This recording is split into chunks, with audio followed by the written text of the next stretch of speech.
What's up, y'all? This is SanchoWest, and here's my review for WrestleMania 41 Night 2.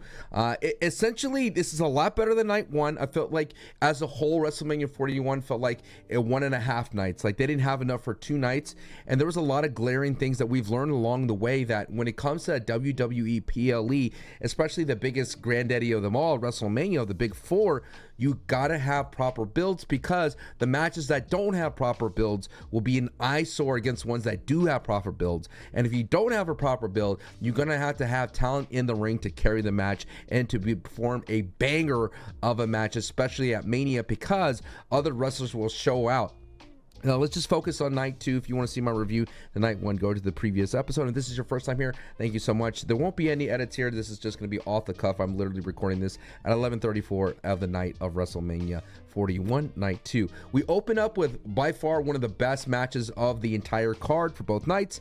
Io Sky and Bianca Belair and Rhea Ripley. This felt like another replay of CM Punk, Roman Reigns, and Seth Rollins without the kind of caveat of Paul Heyman, without the X factor there. This is what I wanted out of Roman Reigns and CM Punk and Seth Rollins. Just a banger of a match. The ladies definitely gave us that with the amount of the chemistry and the triple moves that you had, the combos. I love the clash of the styles. It was awesome to see hard-hitting Rhea Ripley and Bianca Belair go up against Io Sky with her high-flying moves.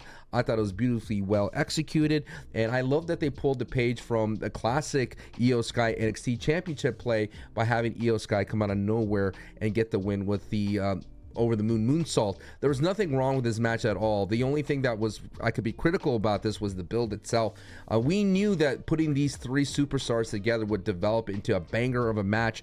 I am surprised, though. I did predict that Bianca Belair would win against this field, but I thought that in order to put Bianca Belair back on the main event stage to set her up for the Charlotte Flairs and for Rhea Ripley again, even for Jade Cargill, I thought it would be perfect to put them in. I'm surprised that this match did not have any shenanigans involving Naomi, Jade Cargill, and Bianca Belair was kind of hinted going in the go home for this match, and I would have loved to have to see that at Backlash in the Triple Threat or even at SummerSlam, and I thought Bianca Belair would be the perfect catalyst as a champion going into that, but they elected to go with Io Sky. I'm hoping that we get the return of the Kabuki Warriors of Asuka and Kairi Sane to go ahead and bolster that damage control with Dakota Kai. So that was a great match, and by far, when I think on another video, let me know if you want me to do this, where I rank the matches of WrestleMania 41. In the second match of Drew McIntyre and Damon Priest in the Sin City Street Fight, I think the name of Sin City Street Fight implied that there was going to be some Las Vegas kind of silliness, but unfortunately there wasn't any. This was another collab type of match. This was for the new Doom, the Dark Age video game. You could kind of tell that Damien Priest did not want to wear the Doom Slayer outfit. He kind of felt silly wearing it, and that's what the overall outcome of this match. It felt silly to have Drew McIntyre to be in this match where he was last year and where he was building throughout the year, where he was going to be the Bloodline Punisher. It was a fine match. It was hard hitting. It was a car crash of a match. There was definitely some big highlight moments, some standout spots. The future shock on the stairs was nasty, and seeing Damien Priest eat 2 tables being thrown on the outside from Old School, and then a Claymore against a chair. It was definitely a wild finish, but at the end of the day, Damien Priest definitely Drew McIntyre deserved better than Damien Priest. Now, my biggest surprise of the night, and I am shocked, in the Fatal 4-Way, Penta, Braun Breaker, Dominic Mysterio, and Finn Balor. This was another multi-man match. We kind of criticized that WrestleMania 41 would be filled with a lot of multi-man matches, but this one definitely delivered. It feels like WWE has figured out a way to make a multi-man match flow very easily. No longer is being booked where it'll be a one-on-one and then the person is taking a rest. You have wrestlers throwing people into each other, creating different kind of combinations, and this was another part of that. It was exciting to see the Fatal 4-Way. I love the 2 halves of the story. Braun Breaker being a dominant force and showing the world in his first WrestleMania that he is a player in the future, and no doubt would be a main eventer for future Manias. And I like that overall in this Mania we got a lot of standout performances from first timers like Jacob Fatu and Braun Breaker. So if I said Braun Strowman earlier, I do apologize. It's late. But Braun Breaker looked very dominating, and I like the kind of physicality of Braun Breaker's performance, and his freak athleticism was on display in the right ways and doing unique ways that we normally don't see on weekly television. I liked Penta's involvement on it. I did like the angle of Finn Balor and Dominic Mysterio, and what I did love the most was the Las Vegas crowd, which was a lot more into this night than night one. The Las Vegas crowd started to get behind Dominic Mysterio, and it was a natural swell of like encouragement, for lack of a better word, for Dominic Mysterio to win this championship every time he got someone involved in the 619. And I think that people just wanted to see something unique, and the most unique thing did happen: Dominic Mysterio winning clean against Braun Breaker, and against Braun Breaker, Penta, and Finn Balor. He did pin Finn Balor. I thought they would be an interference from a new Judgment Day member, but it's an interesting choice to have Dominic Mysterio win clean, and by far probably the one that you would think that wouldn't win clean did win clean. And so it's cool to see Dominic Mysterio get a WrestleMania moment. It was a feel-good moment, no doubt. Rey Mysterio has to be happy that his son was able to capture gold, and I'm excited to see how this implodes Judgment Day. I'm hoping Finn Balor does get kicked out here from the Fallout. Finn Balor goes away for a little bit, goes on ice, maybe goes to TNA or NXT. I think Finn Balor needs to be repackaged. He is a great talent and still has aura, and people do want him to be successful. I think Penta is the same kind of way. Just keep him going, have him chase against Dominic Mysterio. I think the relationship of having the newly acquired AAA promotion, the Mexican promotion, and Penta with Dominic Mysterio's IC would be a great match to have down there, considering that they are going to have a Clash of the Worlds or Worlds Clash in Los Angeles in June. So it's going to be very cool. If that ends up happening, to have a Rey and Dom match would be kind of nutty there. But in regards to Braun Breaker, he's definitely going to move on to the world title scene. I definitely see him feuding against Jey Uso for that title. And a surprise, Randy Orton in the open challenge. Randy Orton in his 20th WrestleMania, looking for an opponent, and who answers the call? It is, if you say his name and he appears, Joe Hendry. This is nothing but a showcase, a spectacle. It's cool to have the TNA Championship at WrestleMania, in the progression of the TNA and WWE relationship to go from just Royal Rumbles and NXT to actually at the big dance WrestleMania. I remember there was a moment I was like, why not have Joe Hendry? And it was strange. There was people who were saying like Joe Hendry doesn't deserve to be at Mania because the TNA relationship will never dip that deep, but it did. And but it didn't go too far. It didn't give you an inkling that Randy Orton would lose in this. It was more of an excuse to have Randy Orton get his pop, and Joe Hendry was to get that kind of feel-good moment. And it was like, wow, the WWE actually did something as a fan service. So this definitely was a fan service match. I like the comedic moments of it. I like Randy Orton doing the Joe Hendry turn. Joe Hendry, what I was hoping for was Joe Hendry was going to put Randy Orton in the standing ovation, which is like a choke slam, and then Randy Orton would have been able to turn to RKO. But I did like the comedic faction of taking advantage of Joe Hendry's pompous and going ahead and RKO out of that, and then of course Randy Orton doing the same thing in return. Logan Paul and AJ Styles, this is a testament of what I mentioned in the very beginning. If you don't have a proper build in a WWE PLE, you're going to stand out like a sore thumb. And it was this moment that after Randy Orton and Joe Hendry, where it kind of went in a lull. And this is where the WrestleMania Night 2 lost a lot of steam. Logan Paul and AJ Styles proves to me that Logan Paul, who said he was a full-timer, needed to be around more. If you wanted to break down this build, it was just saving Andrew Schultz at the Madison Square Garden and basically a little backstage segment and maybe one promo out there where AJ Styles like, get in the ring, Logan. And there was really nothing more to that. There was no animosity. This wasn't the same kind of feud of Logan Paul versus LA Knight, where LA Knight was trying to win back the United States title to save that legacy of the title. Even the things of LA Knight going into home invasion, things like that. There were so many crazy things that did not happen.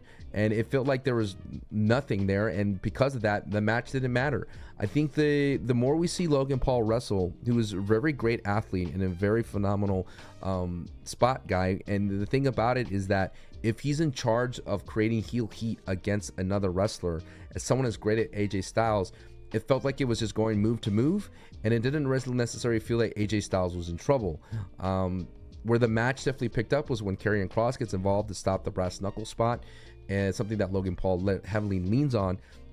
So Karrion Kross, and the interesting thing, thinks he goes face because he's saving AJ Styles from the brass knuckles, but then he begs AJ, using his real name, Alan, please use the knuckles, and AJ Styles says no, but ultimately leads into Logan Paul using the Impulverizer on AJ Styles. And what's fascinating is, like, was this Mania just used to build up the Pulverizer as a strong move that no one could kick out of? I feel that Logan has running it as a heel. He did have a moment against Seth Rollins, but even then, that wasn't the same in that WrestleMania 39, I believe. This just wasn't a good showcase from AJ Styles and Logan Paul. We all assumed that it'd be a banger of a match, but it just shows you without any kind of a story here, the banger of a match was hard to kind of click. It was just like passing ships in the night type of vibe. Lyra Valkyria and a mystery tag team partner in Liv Morgan and Raquel Rodriguez. Eventually, it is shown that it's Becky Lynch, who has been a year away. Her last match was at WrestleMania 40 against Rhea Ripley. Now is back. And there was an inkling to it because before Becky Lynch left, she was giving Lyra Valkyria words of encouragement at the Raw after Mania, and then she just disappeared.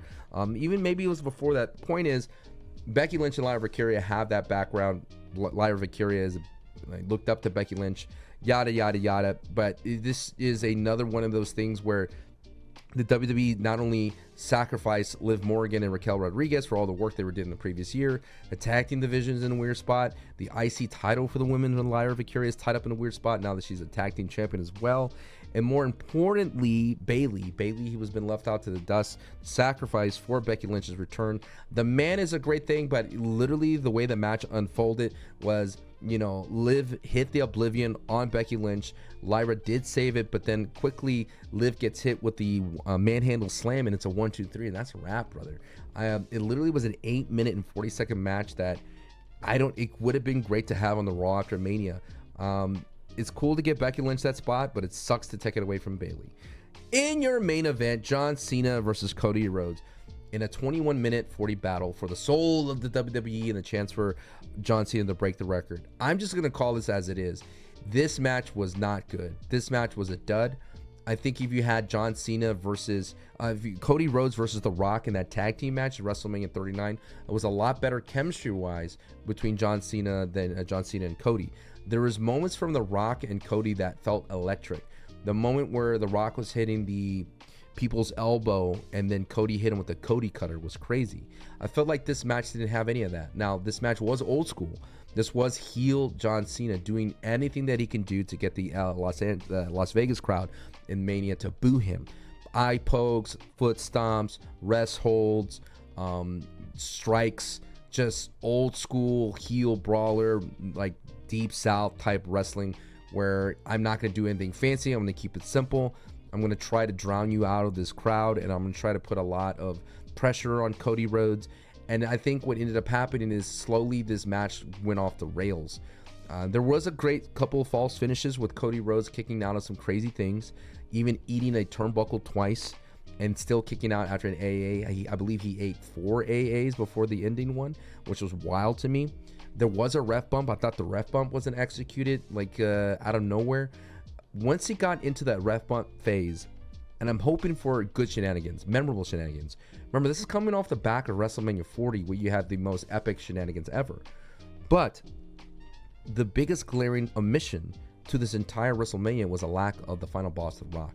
And instead of The Rock being the one that comes down the aisle to help out John Cena, you get Travis Scott. And what's quite odd to me is that the WWE didn't feel the necessary change to make after seeing the reaction of Travis Scott being there for the John Cena heel turn. It's as if the WWE got blinded by the aura or the clout of having Travis Scott there and not necessarily understanding, reading the room of what keeps their fans happy.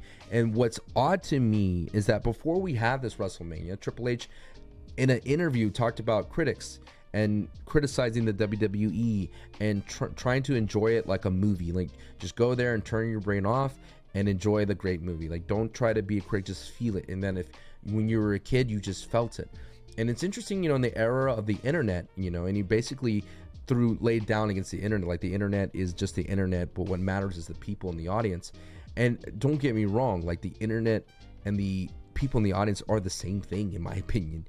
The internet is just a vehicle or a platform for people, fans, to voice their opinions. And they're the fans that are watching at home, and there are fans that are watching in the stands. And I think I'm hoping that the WWE did not decide to do was to get headlines. This match should not have come down to headlines. Cody Rhodes is undisputed title run, went through so much for it to go down through headlines. John Cena being a 17th, going for the 17th record, should have been the headline. But it should not have had Travis Scott. I think Travis Scott, sucked the air out of the arena, sauntered into the ring. His involvement was very basic and wasn't executed to its greatness. Having him there didn't add much. It was the same thing like Chamber. You're wondering why. Literally, if you just edit out Travis Scott and the idea of John Cena in the last go home promo says, John or Cody, you can't beat me. You're gonna try to do the right thing to be a good guy, and that's all gonna blow up in your face when you should have done the right thing to win. And there was that moment where they both struggle for the title, and Cody's looking at him and he pulls it away for John. He's like, I'm gonna hit you. And John Cena's like, begs for it. Please don't hit me. And then John Cena low blows him, which is an interesting thing for WrestleMania 41. It's the low blow central. And when that happens, and John Cena still wins because of it, you're like, well, what was Travis Scott for? Travis Scott was there to stop Cody Rhodes from pinning John Cena. Sure. Why couldn't it be The Rock? Like, I know we're supposed to enjoy this ride, but there's just questions. The Rock shows up at Chamber and throws the biggest wrench in whatever that's being built in terms of, like, in the story, right? He asks for the soul of Cody Rhodes, and John Cena does it and sells his soul and turns on not only on Cody Rhodes, but in the entire WWE universe. And so the follow-up to that does not involve The Rock, is bizarre to me. Now, that could all change, right? Tomorrow, when the Raw after Mania happens, The Rock could show up and gloat, and they could have a celebration, da-dee-da-dee-doo. But at the end of the day, what matters more in history, in my opinion, is WrestleMania. WrestleMania is, when you watch it 5 years from now, 10 years from now, it's about the moment in the capsule, the time capsule that is WrestleMania 41. And it's going to be missing The Rock, the biggest piece to this entire pie. And I've wondered if the WWE was trying to get away from The Rock, knowing that he wasn't going to be at Mania, because Cody and John Cena didn't bring up The Rock at all during this build. They only mentioned it once, like, you sold your soul to The Rock, but there was not a thing of John Cena go, the reason why I joined Rock, this, and that. It was all trying to make it about Cody and John Cena, because maybe the WWE knew that The Rock wasn't going to be there. Overall, this main event was very anticlimactic. It was hard for me to enjoy John Cena's 17th win because of the way it was done. And it's not necessarily a thing like, oh, you didn't want John to win. It's just like the heel John Cena is strange, because heel John Cena, I don't think, deserved this win. And you could say, well, Sancho, he's a heel, but even as a heel, brother, I feel like he didn't, like, Travis Scott, a low blow. In my mind, if you just, like I said, remove Travis Scott, have John Cena beg for Cody, please don't do it, and then low blow, then you're like, cool. But then when you add as a whole, it's the same thing what happened to Paul Heyman, just low blows everywhere. But anyway, that is my thoughts on WrestleMania Night 2 41. Let me know what kind of videos you want me to continue to make, if these work for you.